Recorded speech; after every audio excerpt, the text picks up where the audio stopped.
everyone, and welcome to this training session brought to you by the Archivists of Religious Collections section of the Society of American Archivists. My name is Julia Armstrong, and I'm a member of that committee.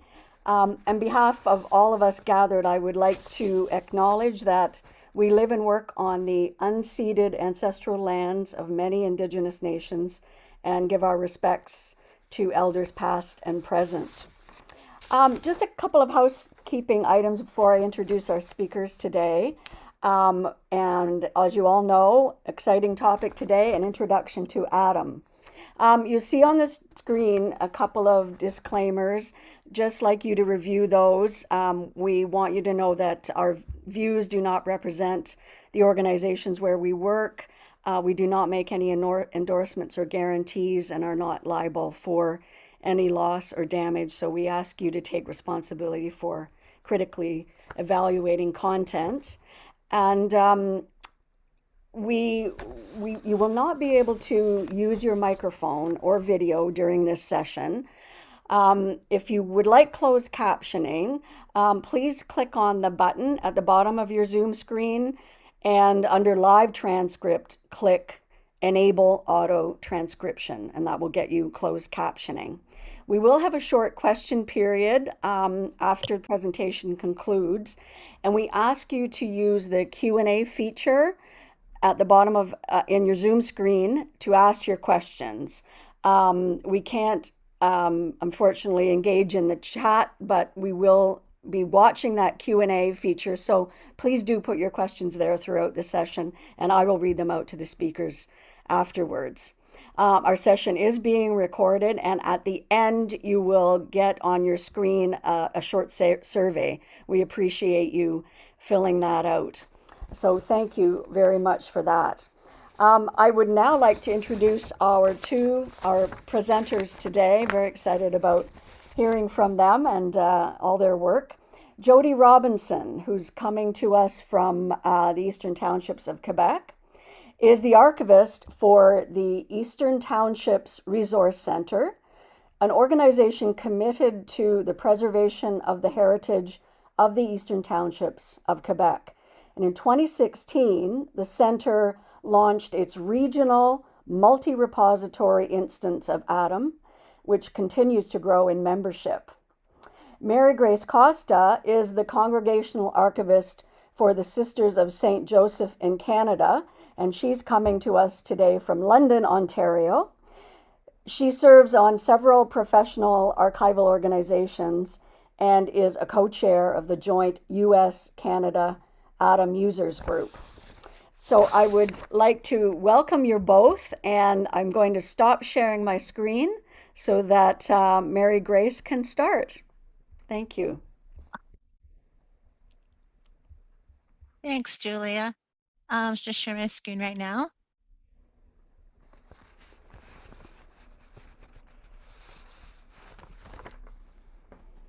Okay, so this is a very basic introduction to access to memory, or A2M, or AtoM.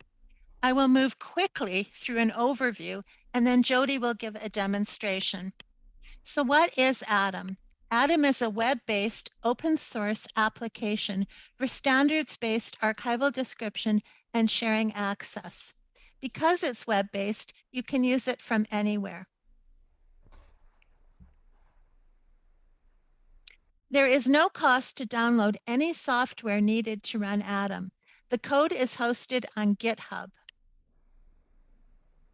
AtoM was built around International Council on Archives Data Content Standards, ISDA, or International Standard for Description of Institutions with Archival Holdings, ISAR, or International Standard Archival Authority Record for Corporate Bodies, Persons, and Families, and ISAD-G, or General International Standard Archival Description. However, AtoM works with other descriptive standards like RDA, DACS, RAD, Dublin Core, and MODS. AtoM can be crosswalked to other standards, and custom fields can be created by developers. AtoM can be set up as either a single repository or a multi-repository system. In AtoM, controlled vocabulary can apply to the repository, the creator of the archival material, and the material itself. You can use locally controlled vocabulary if you have a single repository system, and you can use shared controlled vocabulary in a multi-repository system. AtoM improves access by providing an easily searchable online interface and multiple access points. AtoM comes preloaded with taxonomies, and most terms can be edited or deleted, and you can add new terms. In authority records, the access points include subject, place, and occupation. In archival description records, the access points include subject, place, genre, and name. You can generate and download PDF finding aids, but these are formatted to the Canadian RAD standard. You can also generate reports, including file lists, physical storage locations, and box labels in HTML or CSV formats. Lastly, you can export archival descriptions as Dublin Core XML or encoded archival description XML. You can add the accessions module and use this to record details such as accession number, acquisition date, immediate source of acquisition, location information, physical storage container, donor information, and rights, including copyright and access restrictions. With the accessions module installed, you can also create an archival description from the accession record at any time. These fields in the accession record will have the data flow through to the archival description record: title, name of creator, archival custodial history, scope and content, and physical condition. For long-term digital preservation of digital materials, AtoM works with the open source digital preservation software Archivematica. This tool is supported by Artifactual. You can arrange materials in Archivematica, create a submission information package or SIP, and from this make preservation and access copies, and then create a description in AtoM, and the access copies will be attached at the appropriate level of the archival description. You can try out Archivematica using the sandbox at the Archivematica site. And I'll just show you that quickly. So this is the Archivematica site, and you can see it's at www.archivematica.org, and just go to the demo tab and you can actually try out Archivematica online.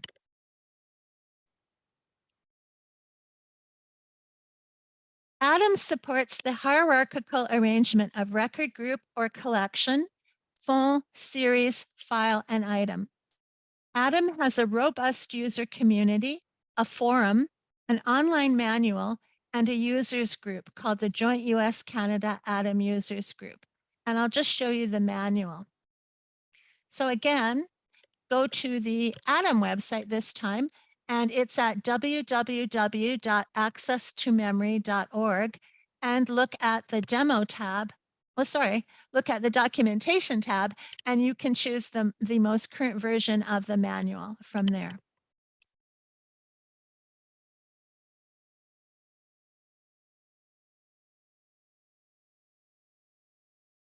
Because AtoM is web-based, people can search your records online, either by sharing through your own web server or a multi-institutional repository implementation. An example of a single repository system is the Northwest Territories Archives, and I'll show you that. So you can find this online, and you can see at this site, you can browse for different categories, including archival descriptions, subjects, photographs, and so on.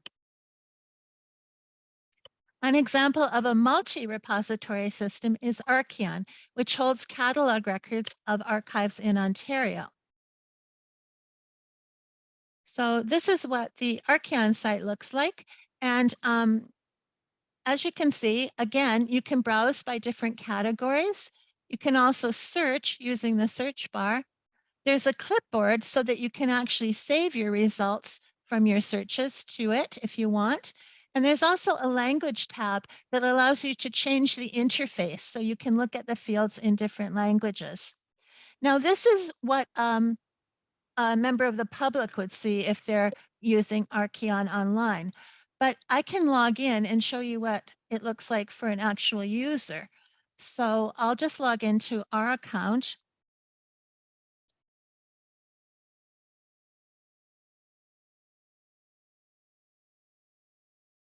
And you can see now there's some new options available. There's an add button, which allows me to add a new archival description or archival institution or authority record or term. And there's a manage button, which allows me to manage my taxonomies, physical storage, and jobs. And the other buttons are still there as well. There are three main types of records in AtoM. There is the archival institution records, the authority records, and the archival description records.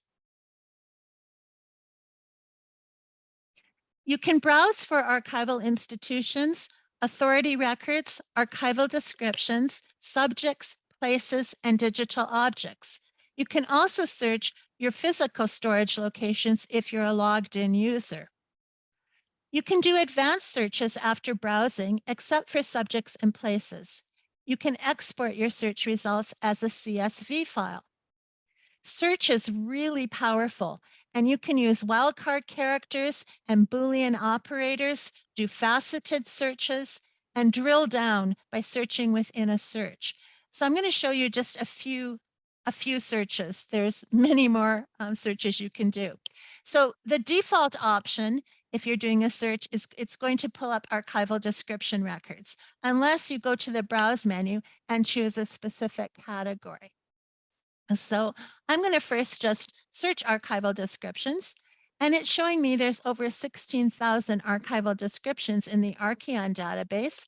So I can narrow this down by clicking on advanced search, and I'm going to look for any records that have to have this surname associated with it, Looney. So just type it in and hit search, and it's pulled up 2 records. And as you can see here, I can export this search as a CSV file. Now I'm wondering, why did it pull Institute of Public Health up? Because it's obvious why it pulled up the Dr. Looney phone. So I'll click on that. Everything is hyperlinked in AtoM. I'll click on that. It takes me to the Institute of Public Health phone archival description. And I can see the creator is Hibbert Winslow Hale. So maybe I'll look at his biographical sketch. I'll scroll down through it and see if I can get a clue as to why Looney is brought this record up. And sure enough, it shows me the names of the officers of the Institute included Dr. Looney.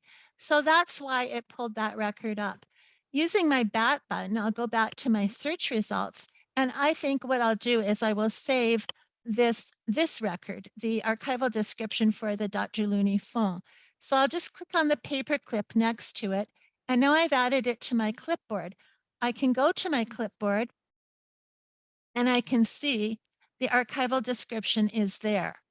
And now if I want, I can save it on my clipboard for next time I log in, or I can export it as a CSV file. Okay, now I'm going to browse for archival institutions. So I'll choose archival institutions from the browse menu and click on it. And it's showing me in this database, there's 192 archival institutions.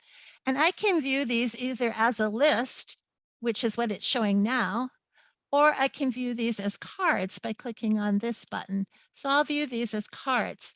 And say I want to narrow it down. So I'll look for what archival institutions have to do with universities. So I'll type in university, hit search, and it's showing me there's 44 results there.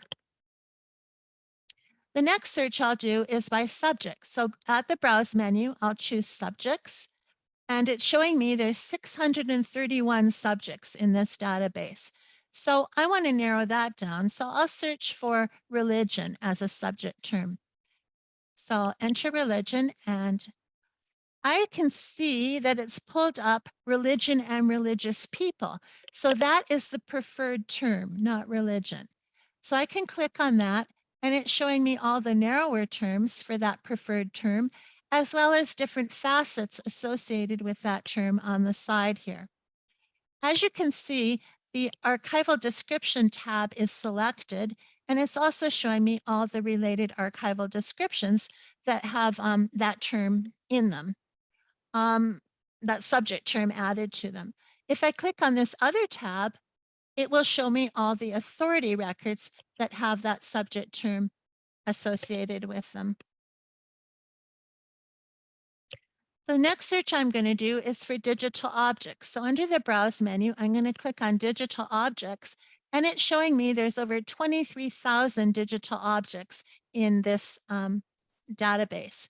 So that's a lot. I think I'm going to just look for, I'm going to search by facet. So I'm going to choose media type, and I'm going to choose video, and I'm going to see how many videos there are. There's 17 videos altogether. So I can click on any one of these, and I can actually watch the video online. The last search I'm going to do is one that you can only do as a logged in user.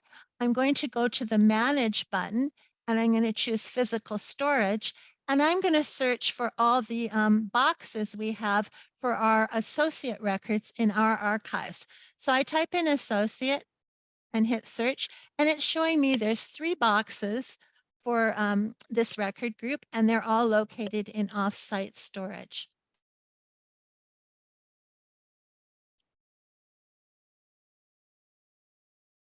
AtoM can be installed on your own web server, but this requires experience installing web applications and using the command line interface. Preference is also for a Linux operating system. To get AtoM, you simply go to the AtoM website that we were at earlier, and you download it from there. However, either Artifactual or Library Host can host your installation of AtoM on their server for an annual fee if you don't have the IT support to install it. You can also install AtoM as a virtual machine on your computer to test it out using VirtualBox and Vagrant, or you can just test it out online using the sandbox at the AtoM website. So I'll show you that. So again, we're at the AtoM website. Just go to Demo, and you can try AtoM out online.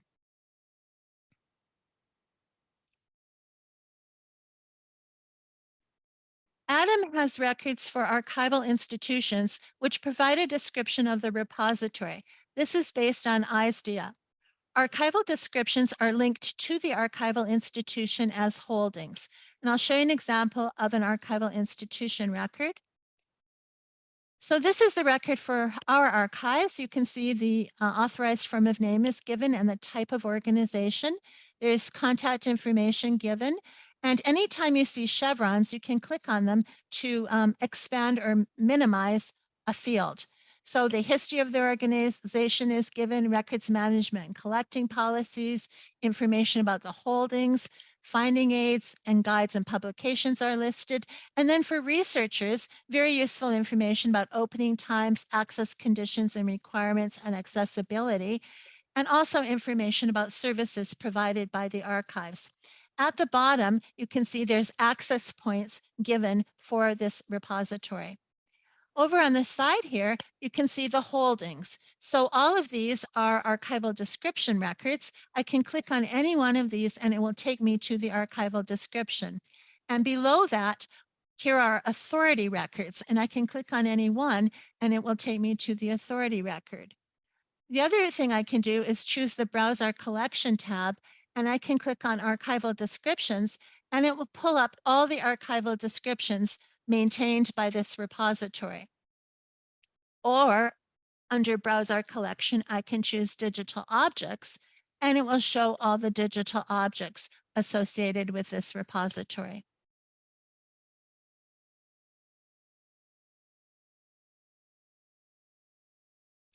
The easiest way to create a catalog record is to first create a basic authority record with the administrative history or biographical sketch included. Next, create the archival description record. And last, link the authority record to the archival description through choosing it as the creator from a drop-down menu of authority records in the archival description. So I'll show you an example of an authority record. So this is the authority record for Dr. Looney. It shows that he's a person, not a corporate body, and gives the form of his name and other forms of his name, his birth and death dates, and there's his biographical sketch included in the authority record. And then further down, there's some access points associated with the authority record. Over to the side, I can see there's a link to the record group that he created. And if I click on that, it'll take me to the archival description for that record group. So I can see it's the Dr. Looney phone. And here I can see that he is listed as the creator. You can see him showing up as the creator of this record group because his authority record was selected from a drop-down menu in this field. Also note that once he was added to this archival description, his biographical sketch flowed through from the authority record.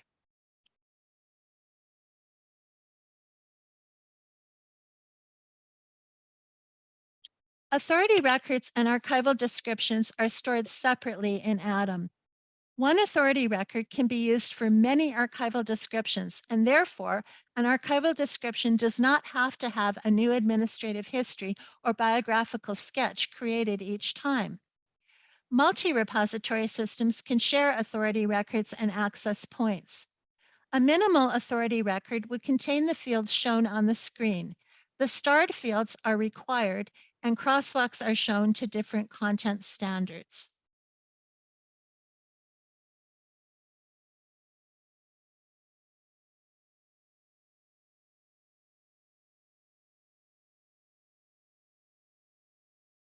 You can add a new authority record from the main menu using the Add button as shown earlier.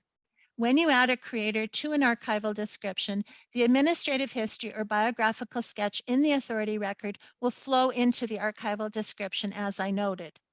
There are other ways to do this as well. You could create the archival description first and then add the name of the creator in either the creator or name field. This will create a skeletal authority record, which you can go back to and edit afterwards. The creator will always be inherited by all lower levels of the description. You can add an archival description from the main menu also using the Add button. The default settings for fields in AtoM is ISAD-G, but this can be changed to display fields in RAD, DAX, or Dublin Core. A minimal description would include the fields shown on the screen, with the starred fields being required and crosswalks shown to various standards.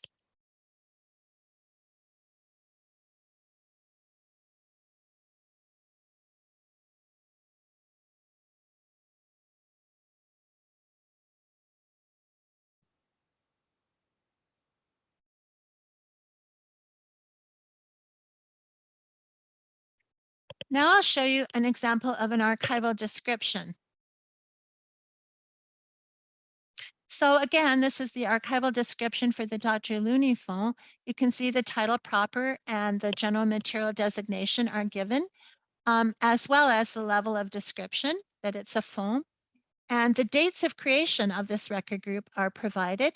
Also, there's physical description of this record group. And again, as we saw earlier, the biographical sketch has flowed through from the authority record. So there's some information about custodial history, and there's a scope and content note. And then further down, some information in the notes field and also different access points associated with this archival description. To the side here, if I click on more, we can see all the series that are attached to this higher level description. So you can see there's 14 series altogether. If I click on one of them, it will take me to the archival description for that series. Clicking back to the higher level, I can go to the quick search button here and I can look up a term. So I'll see how many times the term Western shows up in all the levels of description, and it's showing me the levels that it shows up in. If I click on any of these levels, like notebooks, it will show me there's the term showing up in the scope and content note. Your archival descriptions are saved as drafts and remain hidden to the public until you publish them. Your authority records are visible to the public once you've made them. So over to Jody now.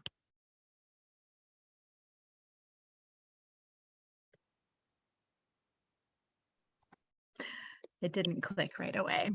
Thank you so much, Mary Grace. So as she introduced, what I'll be doing is I'll be using a demo or demoing with our instance of AtoM to show you what all of this has looked like. Mary Grace has given you a really good overview of some of the key elements of AtoM, but in a practical day-to-day working environment, what does it look like when we're doing all these things? So I'm going to move through from creating an accession record to an archival description and then all the way through to we'll upload a couple digital objects. So you'll be able to see how that works on AtoM as well. This is our homepage for our regional archives portal, multi-repository, which is the Eastern Townships Archives portal. And as Mary Grace mentioned, what we're going to do in order to add our accession record to begin with is we're going to click this add button. And over here, we'll click on accession record. So I'm going to be adding a new one. There is a mask that AtoM has, so it would auto-generate accession numbers for you. We have our own system, so I'll just be entering, whoops, I had thought I had cleared my cache. I guess it didn't work for that. So I'll put in our accession number, our acquisition date I'll put as Monday. And again, for all the things that I'm doing today, we're really just doing bare bones entry of the most basic levels, just to give you a sense of how it works. So it won't be as complete as if you were, doing filling in an actual archival description or accession record. In this case, for our immediate source of acquisition, our donors, they are Mr. and Mrs. Martin Bailey, since I just took one of our actual accession records and changed it a little bit for the purposes of this. We'll enter our location information, since of course, as we all know, we have to know where to find the stuff once we've stored it away in order to work on it again later. And and so we'll go to accession type in this case, where these are the records we'll be describing today, or acquiring and accessioning are from the United Church. And with the United Church, we have a long-term loan agreement with United Church of Canada for the United Church records that we have here. And I can pick private transfer. And then our dates. So they're going to be 1915, 1966 for these particular records to 2007. And as you see, it auto-fills my start and end date. You can put in your custodial history. We'll just put in a brief scope and content for today. The Mansonville. Oops, and I forgot my title. Sorry about that. Title is important. It's the Mansonville United Church. In this case, and this is Mansonville Bolton Pastoral Charge annual reports for them, 1966 to 2007. And then we're going to add in one postcard and one photograph as well. And then you see you have a bunch of other options here as well to put in notes on physical condition, processing status, to keep track of that, or priority, as well as any processing notes later on if you come back, if it's partially processed, or who was the archivist who worked on it. But for today, the last thing I'll fill out is the received extent units, which is our physical description essentially. And we measure things in linear meters in our institution, but so I'll just fill it out as we would one postcard and one photograph. All right, so we have our basic accession record created here. So if I was creating an accession for a phone that already existed in, and it was an accrual to a phone, and it existed in the database already, then I could link my archival description directly, or so my accession rather, directly to my archival description that already existed. So in this case, you know, my real phone is the Mansonville United Church phone. So I could click on this, it would create the link. But in this case, we're going to create an archival description from our accession. So I'll leave that blank and we'll click create. So now we have our basic accession record. You can view this here. And from this page, we can select create archival description. And as you see, it takes a lot of the information from our accession record flows through into our basic archival description record. So that way, of course, accession records are not visible to the public. This creates something that the public could then search even before we've done a full processing treatment on it on a phone. So it's handy that way. And also just, you know, in terms of intellectual management of your collections. But you'll see that there's a couple things that are missing. First of all, I don't have my identifier. So that's really important. We'll have to go in and add that. It also doesn't bring through the physical description from the accession record to the archival description. So I'll have to add that. And you'll also see it's not associated with any particular institution. So we'll have to change that too. So I'll go and edit my record. My title is okay. If we go down to level of description, I'm going to add in that it's a phone. And here's our repository. So I'll start typing an institution's name and it'll eventually appear in the drop-down list, and we select from the drop-down list to create that link. In this case, it's going to be UC 200. We'll give it as the identifier. Our dates of creation are already there. It's just a physical description that we'll put in.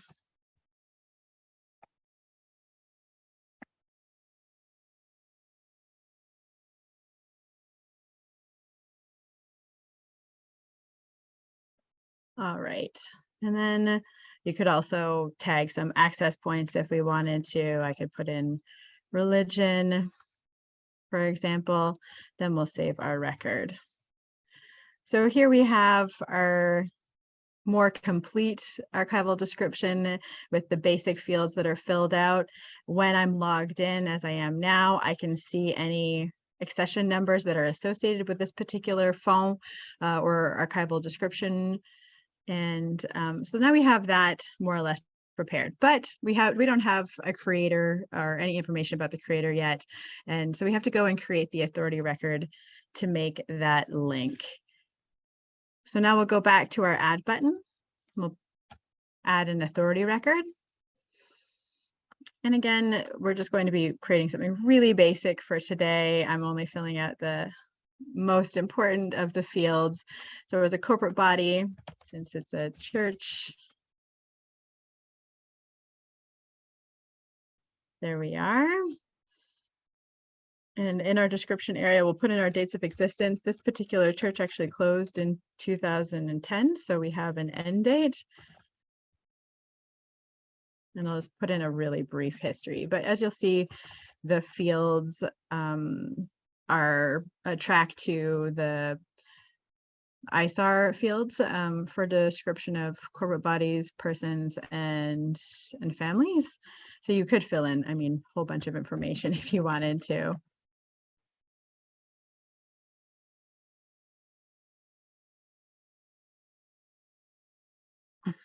Of course, this one's really basic. Our actual description has more information than that. And so then we go to making a relationship or a link from our authority record to our archival description.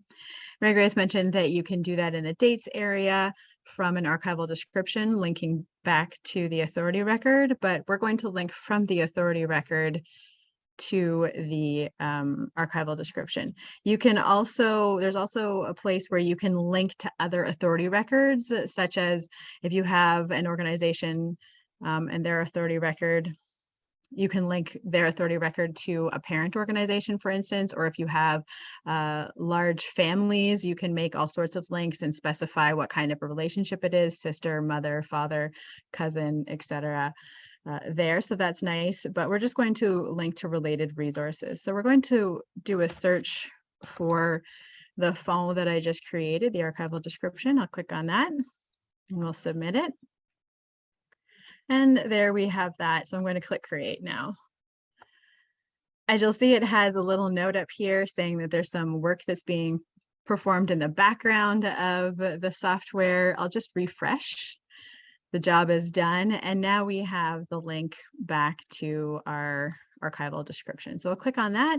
And now you can see here, there is the authority record or the creator information that you can now view directly in the archival description, and it's drawing that information from the authority records. Next step is we'll just create a child level description as well, because all of this AtoM works in a hierarchy. So we have our parent level, which in this case is a phone, and then we're going to create a series level beneath it. When you can do this in a few different ways. I'm going to show you how to create a child level using the Add New button. But and I guess the important thing to remember with the Add New is that whenever you click the Add New, you have to make sure that you're looking at the record of the parent. So if I was looking at a series level and I wanted to create more series, I would have to go back to the parent and then add a new series that way to make sure that the hierarchy displays properly. So we'll add new. In this case, I'm just going to make annual reports as my title proper. Again, super basic. This is our numbering system for our phone collections and series. So 001 and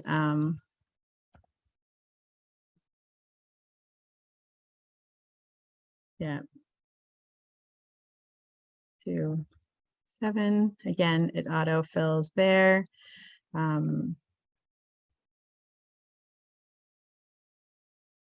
Very quickly, so we can save some time here. And the description will be the series contains annual reports for the Mansonville. It's always painful watching other people type. Bolton Pastoral Charge, and painful typing for other people too. Yeah, there we go. So again, this is just a really basic record. And now you'll see that we have our child under the phone level. And we could add extras after that. I will also note that in the title and statement of responsibility area, I didn't click on repository because this is one of those things that's inherited from the higher level. So because we already identified that this phone is part of the Eastern Townships Resource Centre collection, I don't have to identify that at all the lower levels because it inherits that information from the levels above. I also wanted to show you how to upload some digital objects. There are a couple ways to do this. There's a link digital object where I would link one single object to my description that's already created. But in this case, I'm going to import multiple digital objects at the same time. And what this does is it's going to, from whatever archival description that I'm looking at, it's going to create item level descriptions below that as children. And it will also immediately import the digital object at the same time. So we'll go ahead and do that. Sometimes it takes a little bit of thinking. We'll let it think.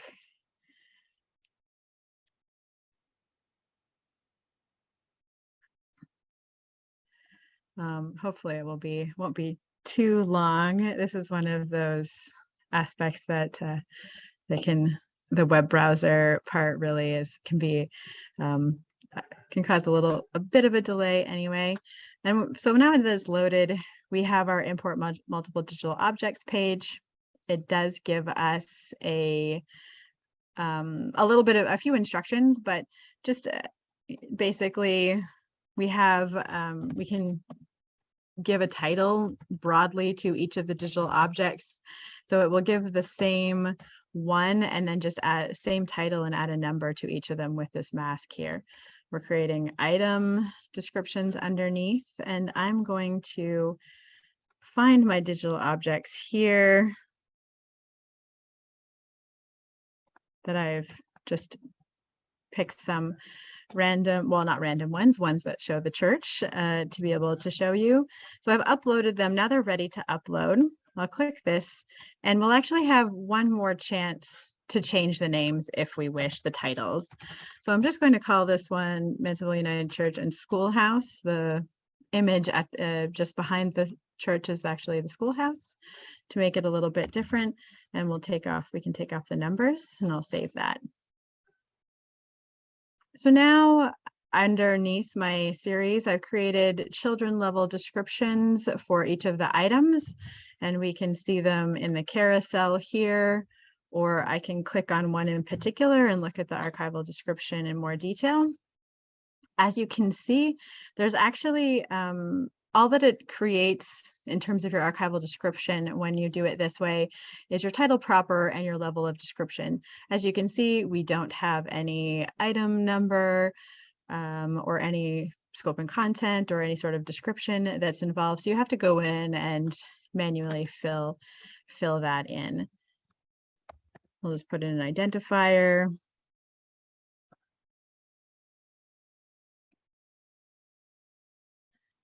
And save that. That's just the basics. The other aspect that AtoM does offer some options for is in terms of accessibility. So it does give you the option of being able to format your archival descriptions in a way that will help with readers and other software that make the web pages more accessible.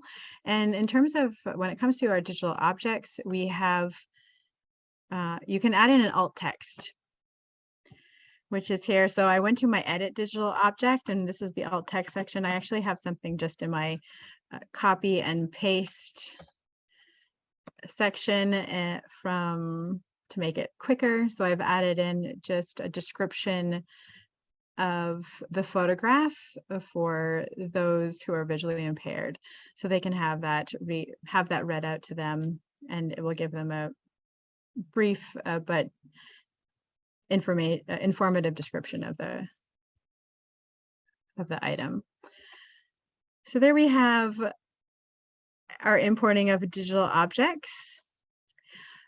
And you'll see here as we're looking at the page, you may have noticed that everything I've created so far has this little draft item with it. So as we're creating new records, they automatically are created for archival descriptions, are created in the draft, which then that hides them from the public. So you may opt sometimes for various reasons to keep archival descriptions hidden from the public, so they won't be accessible to those without user login credentials to be able to see them, or we can then flip them to published. And because I'm looking at the parent level, I can flip this to published, and I can update the descendants at the same time. So I don't have to go in and do them one by one. And as the jobs flow through to the lower levels, it will publish each of the items that we've created. As you can see, the draft is already gone on all of them. The other thing I wanted to just go through a little bit in more detail about digital objects, as I feel like AtoM, that's one of really the real strengths for us when we were thinking about picking our, I've used my clipboard here, when we were looking at what we wanted to do for our next database. We had an archival collections management software before, but we really wanted something where we would be able to bring more to the public and make more accessible online.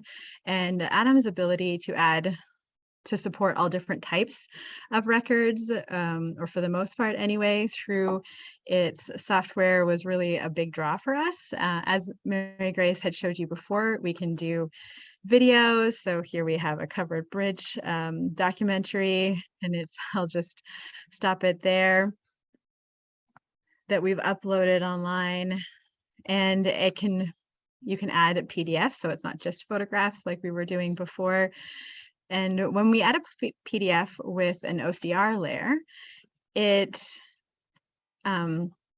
OCR text is actually indexed. So there might be something in the OCR text, like, for example, if I'm searching for the Richelieu River, that it doesn't actually appear anywhere in my archival description. So normally, if we were just relying on an archival description, if I was a researcher looking for something on the Richelieu River, I wouldn't know to look in this item. But because this is a PDF with an OCR layer that's indexed, this document will come out in my search results as having something that has to do with the Richelieu River and potentially of interest to my research. So that's a really nice way. And it also can save some archival description too, if you can rely a little bit on the OCR text to do some of the heavy lifting for you. And then finally, we have an oral history interview here, and it's nice, again, similar to the video, we can just play it right in our browser and listen to it like that. Finally, I guess that was most of what I had for the demo, although I did have a couple other notes before ending off. I also wanted to mention that, I've been doing a lot of this work in the web browser interface, but most of this, or actually all of this, could be also done through bulk uploads using CSV or comma separated value files. Currently, AtoM has CSV templates for archival descriptions, accessions, deaccession records, authority records, archival institutions, storage, physical storage containers, events, and digital objects. So you have all of that as options to put into a CSV and then bulk upload, rather than navigating and uploading or inputting the information one by one on your web browser interface. As I've been working in the database, you may have also noticed a few drop-down menus in various places. For instance, we have our browse options here that you would have seen when Mary Grace was doing her demonstration. And then I'll just go to, quickly, the archival description that we just created. In other areas, such as in our level of description, again, there's another drop-down menu that appears. And in a lot of the areas in AtoM that has a drop-down menu, you can actually edit the taxonomies, or change the order of how it's displayed in the case of our browse options here, to make it suit your institution. And so there is customization that you can do in terms of also on your home page. If you're managing it, you can add in different aspects of your homepage and customize that a little bit more. So there is there are quite a number of aspects, whether you're being hosted by another institution such as Artifactual, or if you're doing something in-house, that you can customize various aspects of this to make it suit your institution's preferences. Then the last thing to consider that I wanted to also mention, as a way to implement this, it seems maybe a bit daunting for smaller and some mid-sized institutions, in our experience, what we did actually was to switch to AtoM using a grant. We made a grant application. We partnered with a few of the other institutions in our area, archival institutions in our area, to create this collaborative effort in launching our new online catalog or database.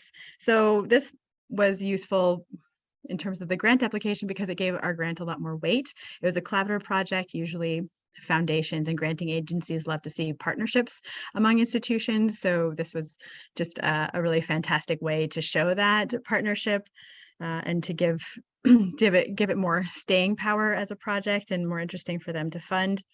And then moving forward with it, we've been able to build something sustainable as the ETRC acts as the manager of this particular multi-repository instance of AtoM. And then we have members who pay an annual membership fee to then be hosted here as well and be part of our sorry, part of our catalog. We have about 11, which is just enough to make us sustain. It's self-sustaining, which is really nice. And then beyond giving institutions who otherwise wouldn't have access to this because the fee on their own would be would be insurmountable, or also they don't have the in-house IT knowledge to be able to do this.